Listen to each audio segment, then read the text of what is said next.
Hi guys, it's Dr. Weebreck here. We're going to jump back into chapter 3. When we had last finished talking, we had discussed the concept of play. We had talked about the I and the me, as well as Jean Piaget and the cognitive skills that exist. So we talked about Cooley, Mead, and Piaget. Remember that these guys all sort of regarded the self in reasoning, that they felt that it was universal, that there's a consensus about the universality of Piaget's 4 stages of cognitive development. Beyond that, the idea was that maybe some individuals may never even reach that 4th operational stage. And not only that, but we also have variations that occur throughout different cultures, throughout different experiences that people have. So I think that's really important when we look at who we are, our development of ourself and our ability to reason, our ability to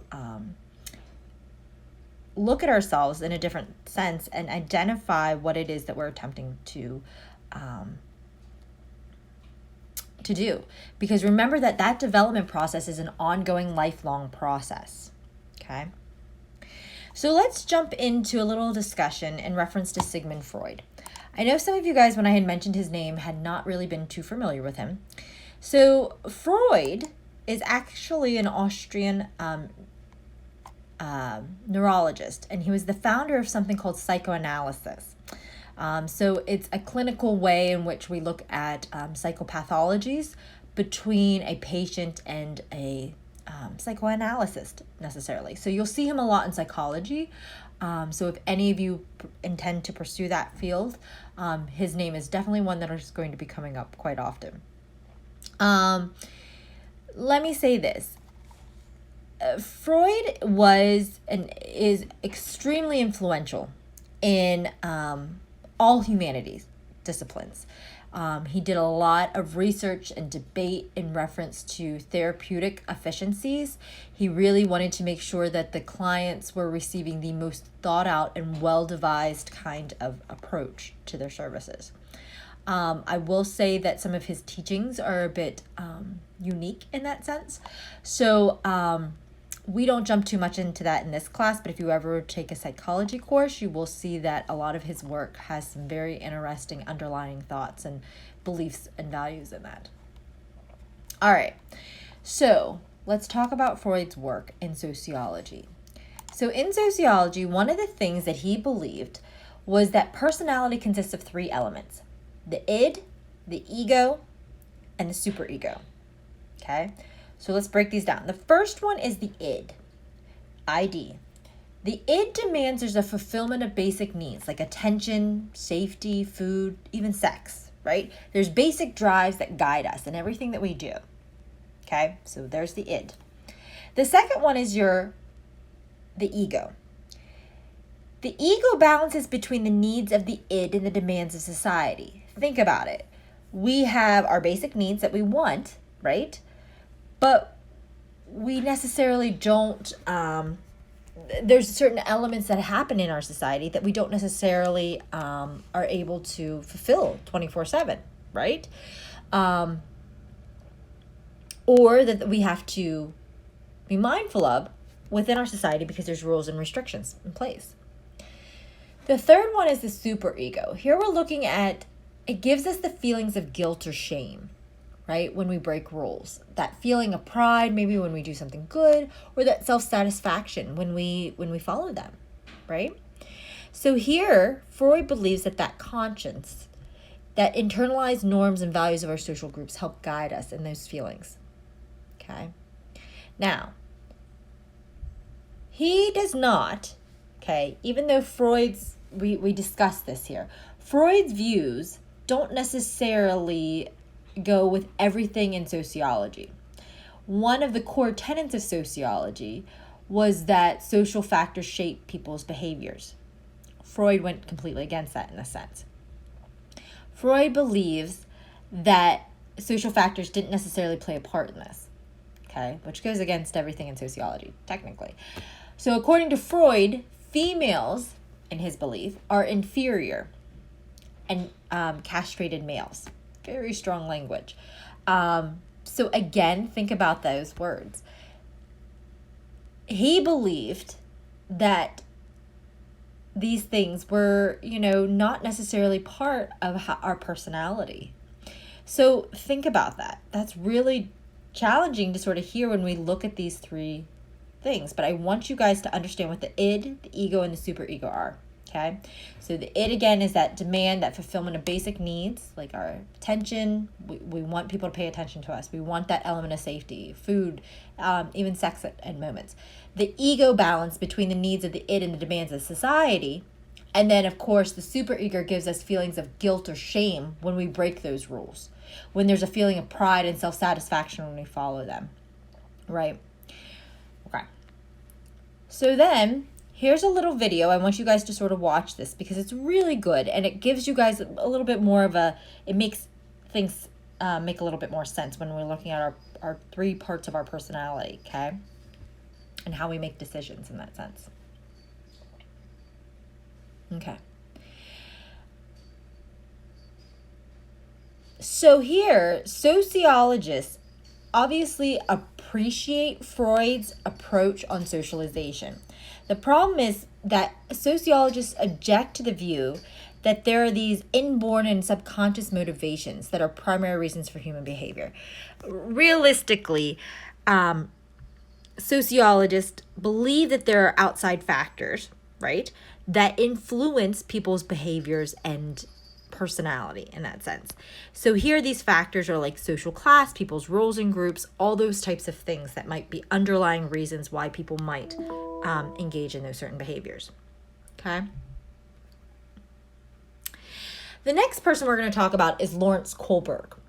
Lawrence Kohlberg concluded that humans go through a sequence of stages in the development of morality, right? Your morality is something between right and wrong, right? So think back on it. How old were you when you learned between right and wrong? Right?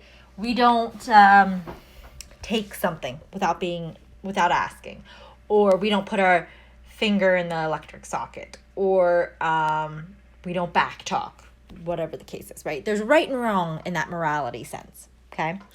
So the idea is that Lawrence Kohlberg stated that we all go through certain stages of this, okay? So let's break down the stages here, okay? And I do want you to eventually watch this clip. It breaks down his theory a little bit more in detail, okay? So the first one is the amoral stage. This is where the child doesn't necessarily distinguish between right and wrong, okay? So what do I mean? Think about it. When you're a baby, right, you don't know the difference. These are all learned behaviors that we pick up, right? We just know that if we do something, we might get in trouble. We might get put in timeout, right? Or we might get scolded or something of that nature. We just know we don't want to feel that way, right? All of a sudden, then, we move to the pre-conventional stage. And here we're looking about ages 7 to 10-ish, right? So here, this is where a child begins to follow rules in order to stay out of trouble, right?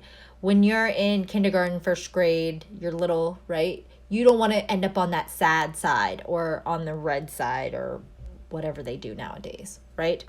We know that we want to follow rules and avoid that kind of punishment overall. We want to do our chores so that we don't get in trouble with mom and dad or with the teacher, right? The third one is the conventional stage. Here, that child follows the norms and values of society. Okay, so we're talking about age 10 or so. This is where morality really begins to develop, and we begin to see that there are norms and values we have in our society. We've begun to pick up a lot of those skills along the way. The fourth stage is the post-conventional stage. Here we're looking at where a child begins to reflect on these abstract principles of what's right and what's wrong, right? So we use those principles to begin to judge behavior, okay? So now all of a sudden, as you become older, and probably more, this relates more to where you guys are in your stage, you begin to look at things maybe a little differently. You begin to reflect on things and question things and begin to really realize that there's maybe dual moralities that might be happening at the same time. So that abstract kind of thinking begins to come into play when we look at people's behaviors and why they choose to do things.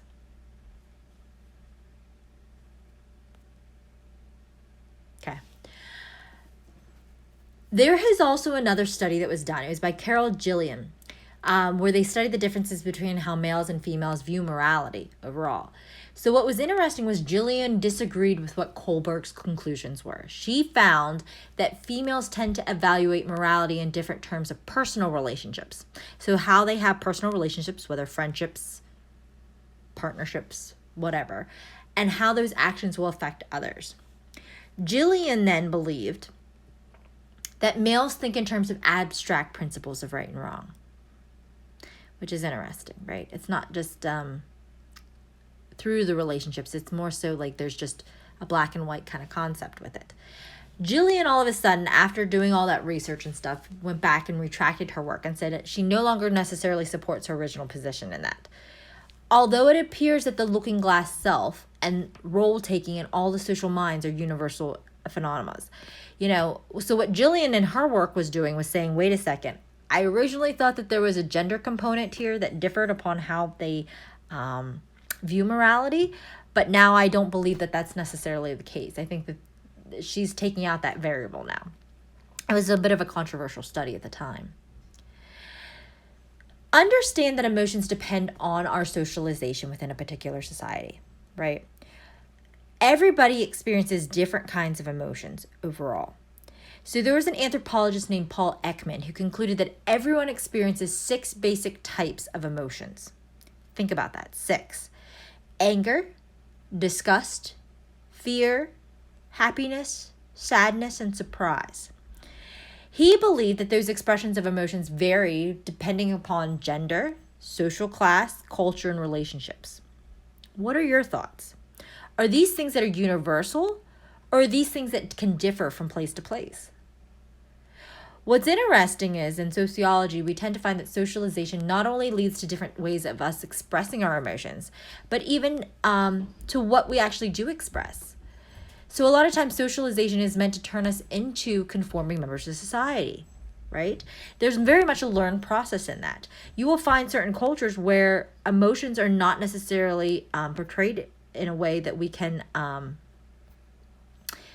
that are easily asked to be expressed necessarily.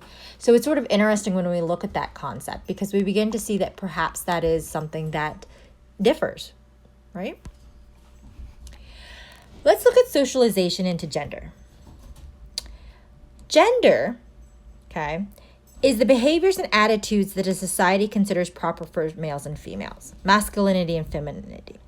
Gender a lot of times gets confused or misconstrued with sex. Sex is the status you were born as, right? Your physical anatomy when you were born. If you were born with male or female parts, right? Gender here is where we begin to look at the behaviors and attitudes that society, remember, consider proper for males and females. And we'll dig into that a little bit more.